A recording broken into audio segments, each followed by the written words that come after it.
Hi, welcome to another episode of the Paige Doodle Club. I'm Mike Paige, and today we're going to draw a sea turtle. Also featured in this episode, I will do a quick demonstration of the number line referenced in the last episode that will show the lighter pencils and the darker pencils and how hard the graphite is, just as a reference point for anybody at home that's got a pencil set that's looking to get into that.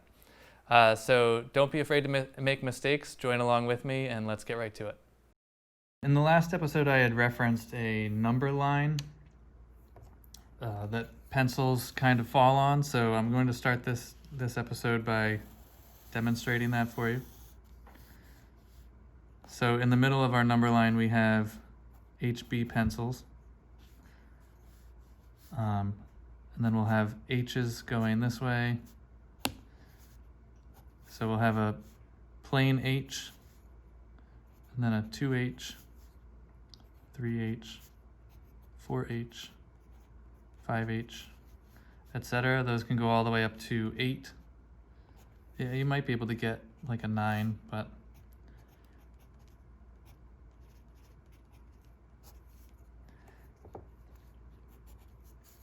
and then B's will head this direction. So you'll have a 1B, 2B. This is the one, this is what I'm using right now, and this is what you'd be used to for tests at school and stuff.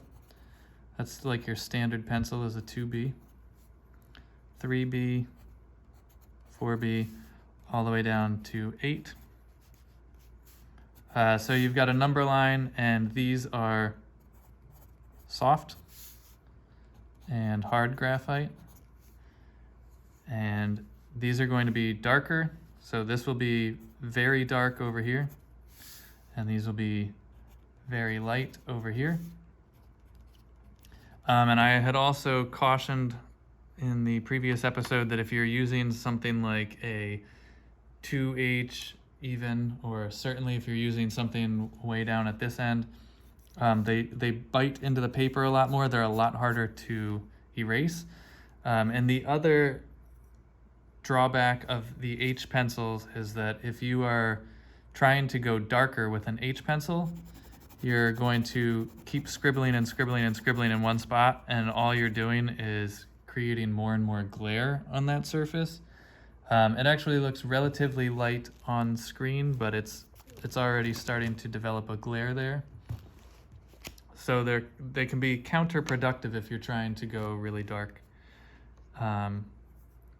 Whereas this is a 9B pencil, and it's extremely soft graphite, and it's very easy to create a dark mark.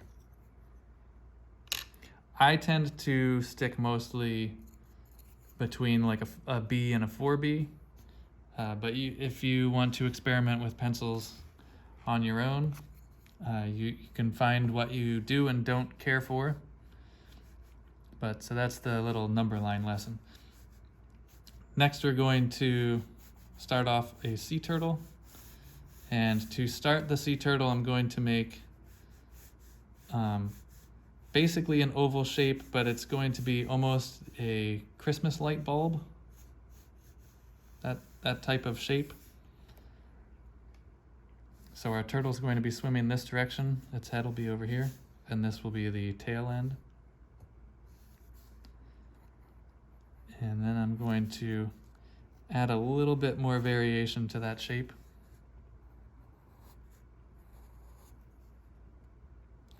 Usually I work with pen when I'm doing these episodes, and today I thought I would do a little bit with pencil and get back out of my comfort zone. I haven't worked with pencil much in several years, really. But it's always good to get back to basics and practice things that you're a little uncomfortable with,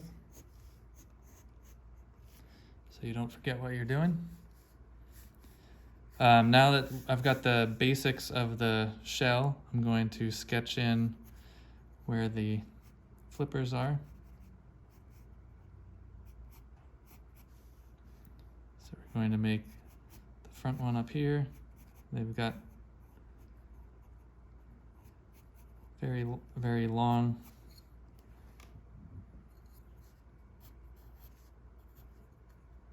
Arms there. And next I'm going to start his neck, or her neck.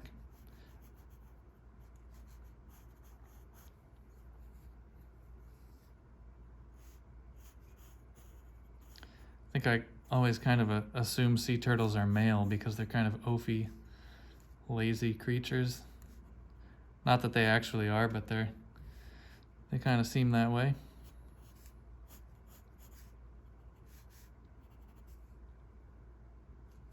Having said that, they do swim a very long distance just to lay their eggs, so they can't be too lazy.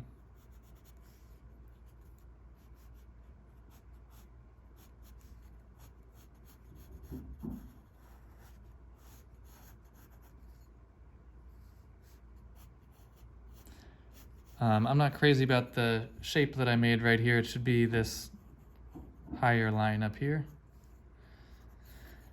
But that's okay because we'll be shading in a little bit shortly.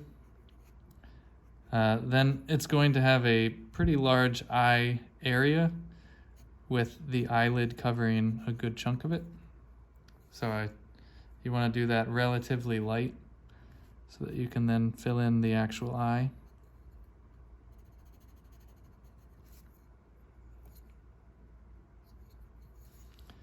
Then I'm going to switch over to the edge of my pencil, the sort of the side. If you're using the side of the pencil, I would recommend changing your grip. I tend to hold my pencil a little bit differently if I'm writing or drawing.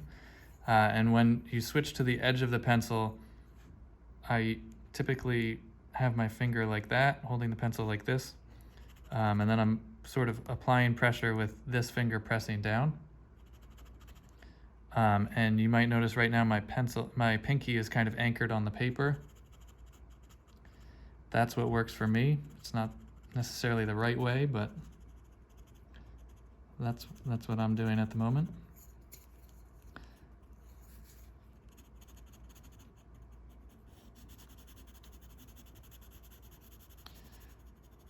Then I'm going to shade very lightly on the neck. If you have a hard time, if you're somebody that kind of holds a pencil with a death grip, I know a lot of my students, when I used to teach 7th and 8th graders at camp, they're used to holding a pencil the way they do to write, and they would have a really difficult time trying to go any lighter than that. And my advice to go light is almost pretend that you're trying to like tickle the paper with your pencil rather than, mashing into it. And the further back you hold your pencil, the harder it is to press down hard. So if you hold your pencil way near the back and just kind of lightly feather it like this, even if you are typically very heavy-handed, you'll be able to shade much lighter. It's pretty difficult holding the pencil at the back end of it to be shading too dark. So it's a good tip for anybody that's got a hard time going lightly.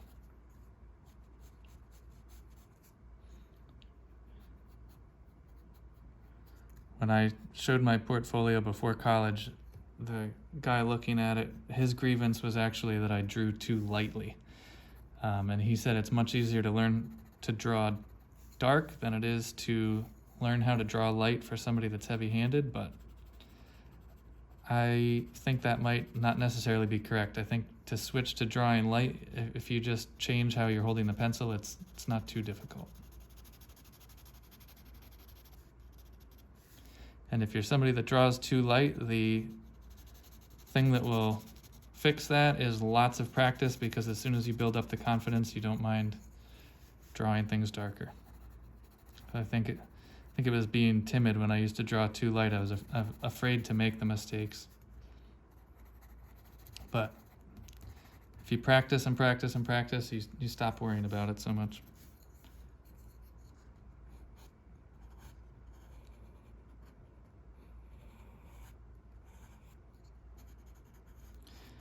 I had mentioned in the earlier part talking about the pencils, how harder leads will bite into the paper more, and I'm starting to see some scratches into the paper from the wood on the pencil is getting a little bit exposed from the graphite. And then when I shade over it, you can see a white line in there. That's from the wood.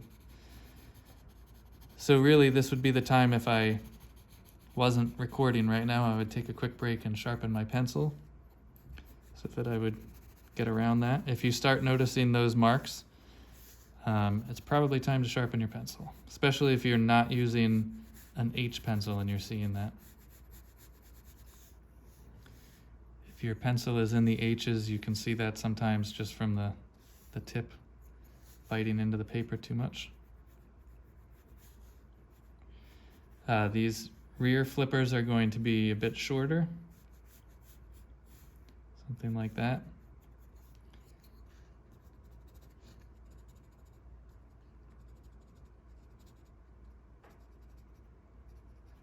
I'm going to try to imply the pattern a little bit on the turtle's foot here.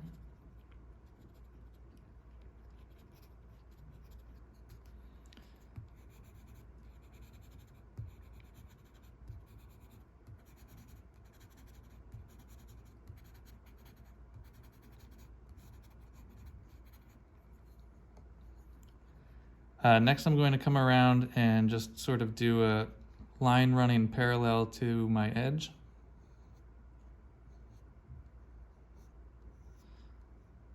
Something kind of like that.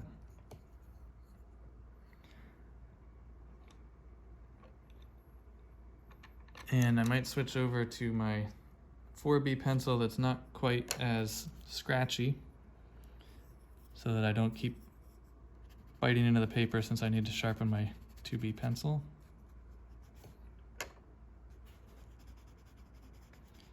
And you can already see this one is darker than that last one. The pressure that I'm applying right now is about the same as I was on the 2B making this line, and this is definitely darker.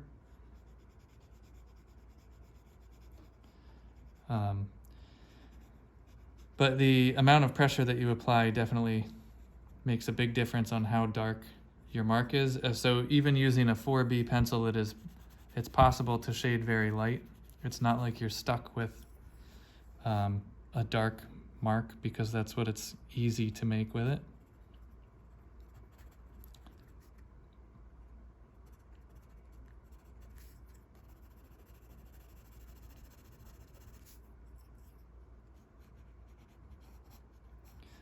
So now I'm just kind of making some of the shell pattern. So I'm going to be making some kind of goofy shapes that overall make up a shell. So I think maybe I'll kind of mark all of these off before I shade them in. And they'll all be interlocking, so the ones across the middle of the back will be kind of doing this, and the ones across the side of the back will be kind of coming around the edge of the shell like that. And then in shading, I'm just going to leave a white gap where each of those meet. I guess they're not quite plates, but whatever a turtle's shell is made up of.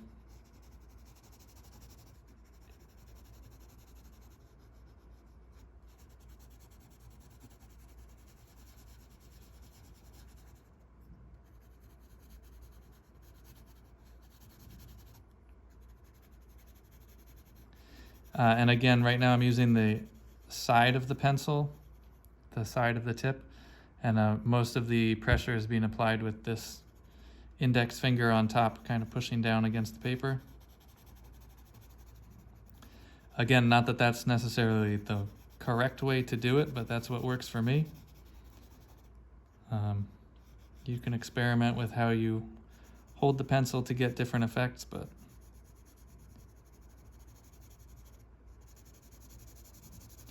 Typically when I'm shading, I switch over to the side edge of the pencil. And to do that, I always adjust my grip a little bit.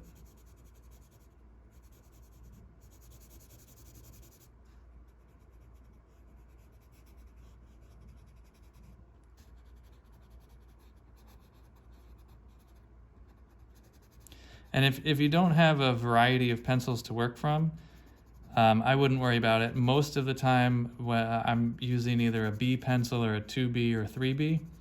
If you have a 2B pencil laying around, like your standard yellow pencil, that's good enough. It's not like you need fancy tools to draw. I find that Bic pens work just as well as some of the really expensive stuff. So don't worry too much about having the right equipment. It's more how much practice you're willing to put into it and what your techniques are. All right, so here is our finished sea turtle and also the number line that shows the different pencil types. I hope you enjoyed following along. Hopefully you didn't make too many mistakes, but if you did, I hope that you embraced them and learned from them, and next time it'll be better.